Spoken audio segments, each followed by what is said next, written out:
Today I'm going to talk about hatching and cross-hatching versus contoured hatching and contoured cross-hatching. I have set up my paper with 4 circles and I've put a line to indicate the surface. I'm going to be using a pencil to indicate light source and sketch out where the highlights and shadows are going to appear on my spheres first. So I'm going to put my light source in between the 2 spheres. When you have a light source, it's going to direct light or project light to the surface of your forms.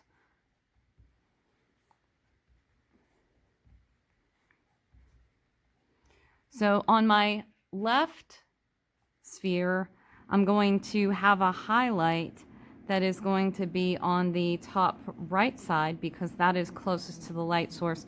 On the left sphere, I'm going to have a highlight that is on the top left side. I'm just going to sketch those areas in lightly.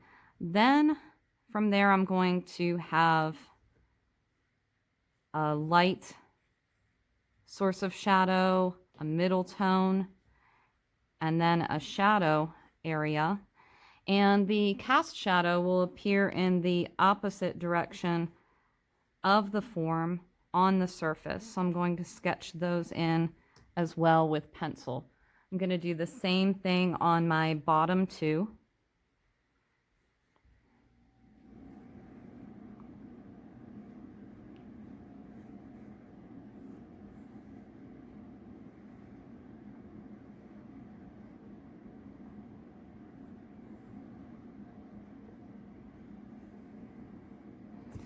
Then I'm going to begin to fill those in with the pen and ink techniques.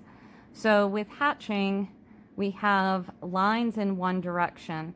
And notice that I'm comparing hatching versus contoured hatching. So in the top one, I'm just going to use straight lines to indicate the different values.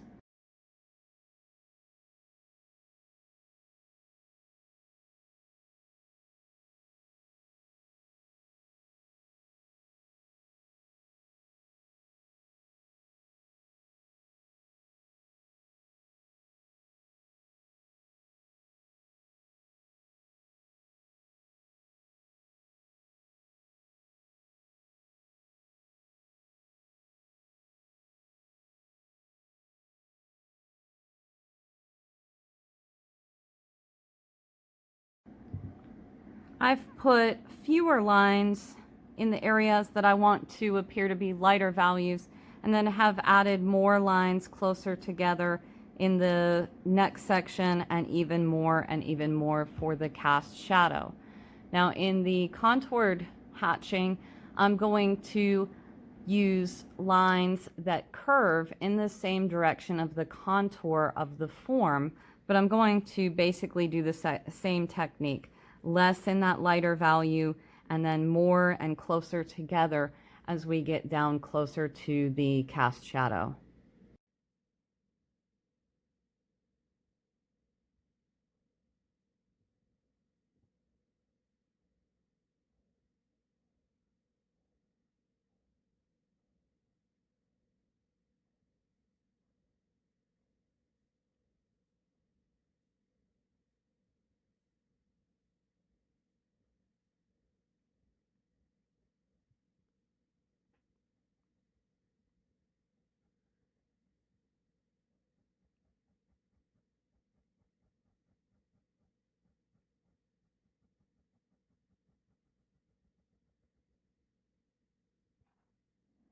One of the things that I'd like you to notice is that when I started to do the hatching lines in the cast shadow, I changed from curved lines to straight lines because the surface that the sphere is sitting on is implied to be a flat surface. So those lines would no longer curve once they got down to the cast shadow on the surface.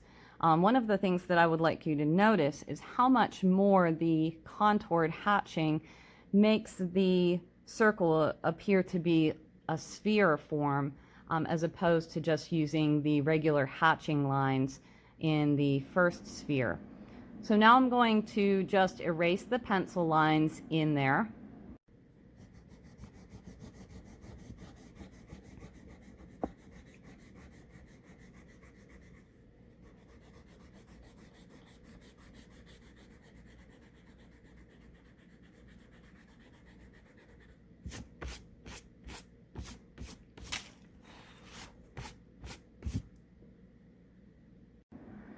Now I'm going to do cross-hatching techniques in the first sphere and contoured cross-hatching in the second sphere. So cross-hatching is just lines in more than one direction. So I'm going to have them further spaced apart in the values that should be lighter, and I'll have more crossing and closer together as I go towards the darker values.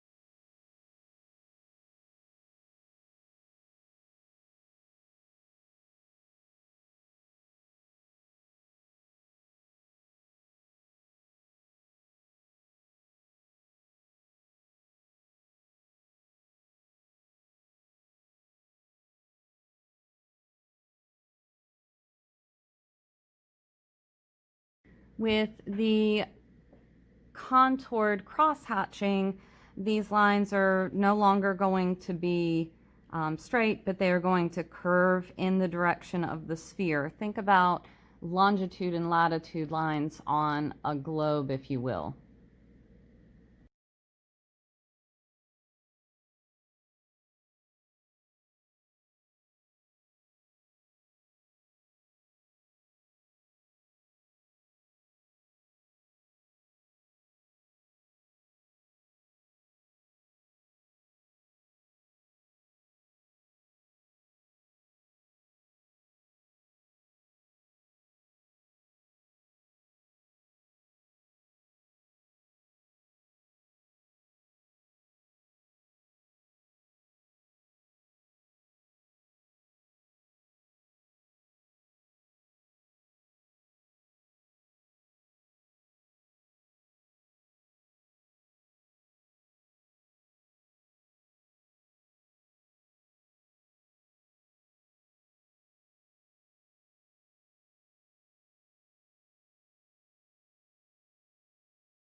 I'm going to add just a little bit of these cross contoured hatching lines up into that lighter value.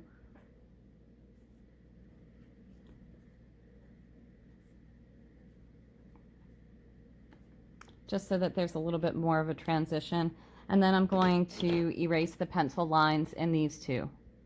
And there you have it. Using a light source to show shading on a sphere using the pen and ink techniques of hatching and cross hatching, and then on the bottom contoured hatching versus cross contoured hatching. I hope you enjoyed this video. Please make sure you like and follow to watch more videos on art techniques. Thanks.